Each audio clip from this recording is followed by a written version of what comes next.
Kali ini ada beberapa topik yang bisa kita bahas di satu video kali ini. Dan dalam beberapa hari terakhir ada banyak isu-isu juga yang naik, contohnya kayak Alkan Bagot, yang kedua tentang DPR, dan kemudian yang terakhir ini adalah match FIFA, pertandingan kualifikasi Piala Dunia.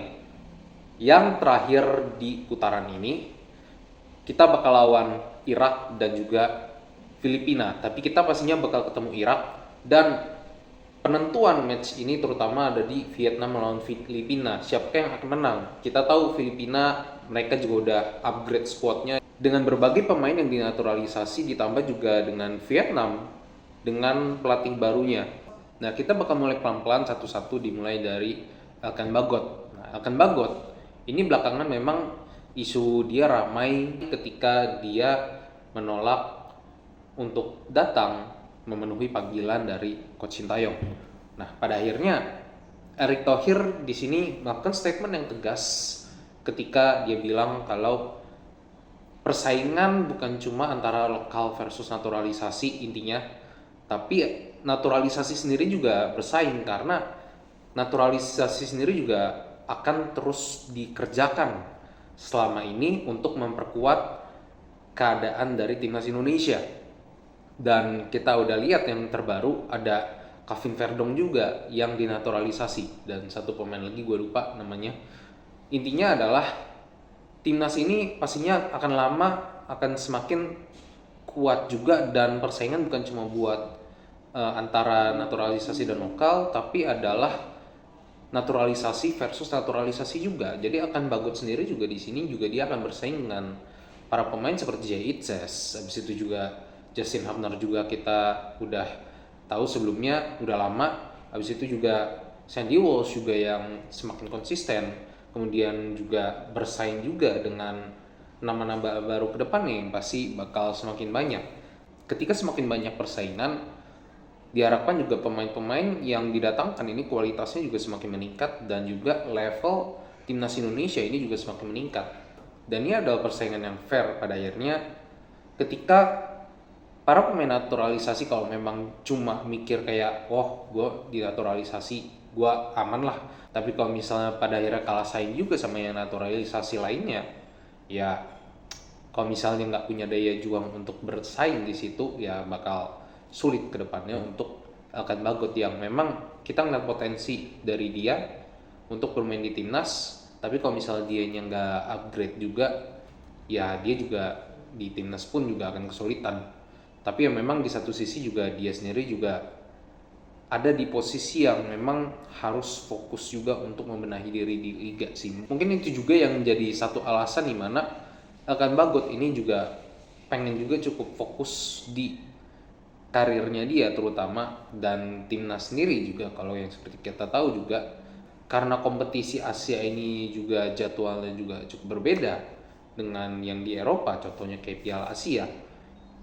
Ini bakal agak sedikit mengganggu Alkan Bagot sendiri yang berkarir di Inggris. Jadi ya bisa dimengerti lah satu sisi, tapi memang semoga para pemain naturalisasi ini juga bisa siap ketika mereka juga harus bersaing antara para pemain naturalisasi juga. Dan ngomongin timnas juga berbarengan dengan dua pemain baru yang dinaturalisasi, salah satunya adalah Kevin Verdong. Kita diramaikan juga dengan salah satu punggawa DPR, Putra Nababan. Di sini dia mencetuskan atau mengatakan supaya isi dari timnas kita, squad ini tuh supaya bisa diisi ini dengan komposisi 60-40, 60 milik lokal dan 40 ini milik diaspora. Ya kalau memang Indonesia pengen 60% ini lokal, ya bisa-bisa aja, tapi memang balik lagi persaingan itu fair. Dan kalau memang ngelihat dari para pemain kita sendiri juga ya harus diakui memang ya alasan kenapa naturalisasi ini gencar sampai sekarang ya karena memang pemain-pemain dari liga lokal kita ini juga masih kurang bisa bersaing. Kalau dari sejauh ini kita bisa ngeliat sendirilah perbedaan antara pemain yang dinaturalisasi maupun pemain Indonesia yang abroad dengan pemain yang berada di liga lokal. Tapi tetap fair, pemain-pemain liga lokal yang dirasa bagus untuk bermain di timnas pastinya akan dipanggil kembali. Contohnya dari Rizaldi, dan ada beberapa pemain pun juga yang dinaturalisasi juga ini nggak dipanggil lagi atau belum dipanggil lagi. Contohnya adalah Mark Klok yang memang belum dipanggil lagi, padahal Persib sejauh ini juga menampilkan permainan yang membuat dia tuh menjadi juara. Tapi yang dipanggil Rizaldi dan beberapa pemain lokal ada juga yang dipanggil, walaupun juga memang klub ini juga mungkin secara prestasi ini kurang oke ketimbang Persib. Tapi balik lagi, ini semua keputusan pelatih, dan kedepannya kalau misalnya memang liga kita bisa semakin bagus, grassroots kita juga bisa semakin bagus, pastinya juga kita bakal lihat 60-40 ini juga bakal terjadi dengan sendirinya. Dan Sintayong juga, yang penting dia kan juga udah minta kan, liga juga harus bisa dibenahi. Dan kita udah lihat juga ada VAR diterapin juga di liga, ini juga suatu yang positif banget. Ya kedepannya ini juga bakal kita nikmatin sendiri kan, ketika pemain-pemain ini meningkat, liga kualitasnya juga meningkat. Kita tahulah posisi rank Liga Indonesia itu ada di mana kalau di kancah Asia. Itu tuh di peringkat 6 cuy. Jadi ya memang butuh waktu. Kalau misalnya mau instan ya berat. Jadi ya balik lagi, ini semua berproses. Semoga kawan-kawan kita yang ada di DPR ini juga bisa mengerti dan juga bisa menikmati proses ini juga dengan baik. Karena sejauh ini kita juga udah ngelihat kalau Indonesia ini juga bisa berada di titik yang saat ini juga berangkat lagi dari program naturalisasi juga yang membuat timnas kita ini semakin kuat. Dan dengan ini juga persaingan kita juga bisa semakin ketat untuk para pemain lokal juga, sehingga pemain lokal juga levelnya juga bisa upgrade.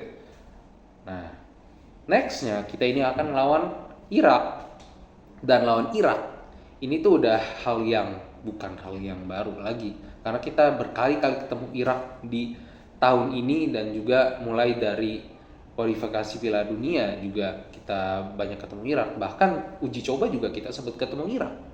Nah, kita belum menang sama sekali dalam beberapa pertandingan terakhir lawan Irak, dan terakhir di U23 kita dikalahkan Irak dengan skor 2-1. Tapi ada permainan yang meningkat, ditambah juga level pemain U23 juga. Ini merupakan skuad masa depan yang benar-benar bisa dibilang skuad yang ditanam untuk timnas kita ke depannya. Dan sekarang dengan adanya pemain-pemain baru seperti J.Itzes contohnya, dan ada juga Urat Mangun, kita ketambahan juga Tom Haye juga, yang seperti kita tahu juga beberapa pemain yang memang menambah kekuatan dari timnas kita.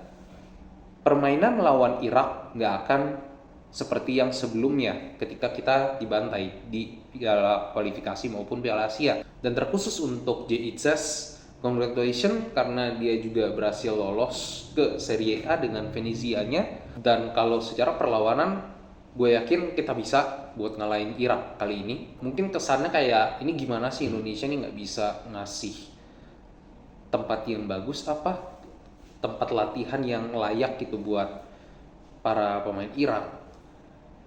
Bisa sih sebenarnya, cuma di satu sisi gue agak mikir juga, apakah ini mungkin sengaja ditaruh pemain Irak ini untuk di tempat latihan yang memang kurang bagus.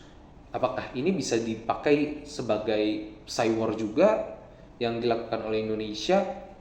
Karena memang kita tahu Indonesia ini butuh banget lolos ke kualifikasi Piala Dunia, dan mungkin kedepannya juga bakal diterapin sama negara-negara lain juga. Contohnya juga Indonesia juga beberapa kali juga, contohnya waktu Vietnam kemarin. Bukan masalah kayak nggak sopan atau apa, masalahnya ini adalah kompetisi kualifikasi Piala Dunia dan kita butuh menang.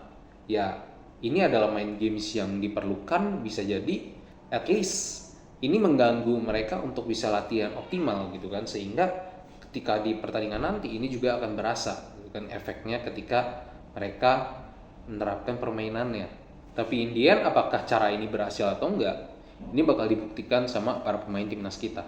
Yang penting saat lawan Irak nanti ya jangan kecolongan lewat gol-gol counter atau lewat serangan balik cepat, dan juga hati-hati dengan bola-bola atas yang dimainkan oleh para pemain Irak.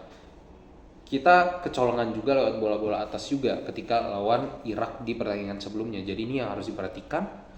Dan terutama juga untuk para pemain juga di depan maupun tengah diusahakan untuk bisa berkoordinasi dengan baik dengan kombinasinya yang telah dilatih selama ini. Semoga Indonesia bisa menerapkan permainan yang terbaik yang pada akhirnya bisa membawa Indonesia mendapatkan hasil yang maksimal. Dan Irak sendiri juga memang udah lolos, tapi gua rasa Irak di sini nggak akan main-main karena yang dipertaruhkan di sini adalah ketika Irak kalah adalah poin FIFA yang pastinya akan gede banget buat Iran kalau misalnya Iran ini kalah.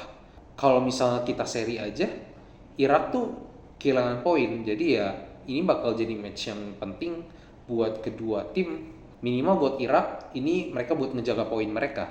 So itu aja buat video kali ini. Semoga Indonesia bisa mendapatkan poin yang terbaik. Itu aja. Thank you for watching dan ciao.